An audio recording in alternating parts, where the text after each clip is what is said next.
এনালে মা, তোমার সাথে আমি টাকা চাইছি? তাহলে তোর ব্যবসার জিনিস পয়সা দিতে হবে না? না দিতে হবে না, সারাদিন রোদে রোদে ঘুরছে একটা ডাব খাওয়ানো, তার আবার পয়সা। ও টাকা দিতে হবে না, তোমার কাছে রাখো। আসি রে মা, অনেক বড় হ।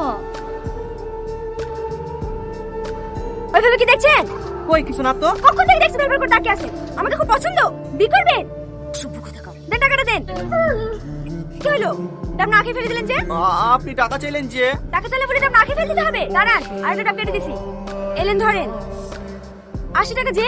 দুটো ডাব নিলাম যে। দুটো ডাব খেয়েছেন নাকি? এলেন ধরেন।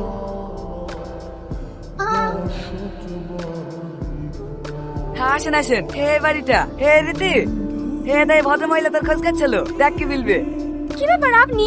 আমাদের চোখের সামনে ছেলেটা যখন 2 বছর বয়স মাটা মারা গেল, কিছুদিন পর চিকিৎসার অভাবে বাপটাও মারা গেল। যাই বলেন বোন, মেয়েটুক খুব শক্ত, কত কষ্ট করে ভাইটাকে পড়াশোনা করাইলো। এইলেন। আরে আরে, তোমাকে অত ব্যস্ত হতে হবে না, বসো তো। খুব মিষ্টি চেহারা। মা, তোমার কাছে আমি একটা প্রস্তাব নিয়ে এসেছি। কিসের প্রস্তাব? আমার ছেলে তোমাকে খুব পছন্দ। মা, তুমি আমার বাড়ির বৌমা হবে।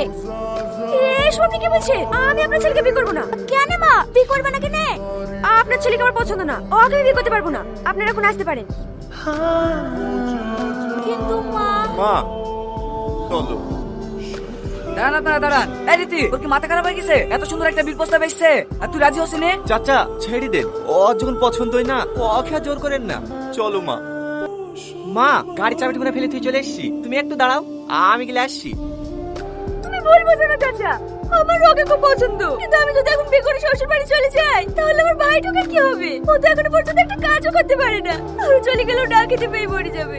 শুধু ভাইটুকের মুখ পানে তাকি আমি এই বিয়েতে রাজি হইনি। তুই এই কথাটা ওদের সামনে বলতে পারতি, ওরা যা মানুষ দেখনো, দরকার হলে তোর ভাইটাকেও সাথে করলে যাইতো। পরে ছেলে চাচা, একদিন দেখবে দুদিন দেখবে, দিনের বেলা কি ঠিক চোখের বিষয় যাবে। কিন্তু তুই কি এত ভালো সম্বন্ধ পাবি? কি বলো চাচা, আমাদের কপালে তো মদ করবা দুই ছেলের বাপ ছেলের কিছুই জুটবে না। এত ভালো ছেলের বউ হওয়া আমার ভাগ্যে নাই। তুই যা ভালো বুঝিস তাই কর। থাক মা, আসছি। কি হলো বাপ তুমি? ওই চাবিটা নিতে ভুলে গেছিলাম চাচা। ও এই রীতি, চাবিটা কোথায় পড়ে আছে দেখ দিনে।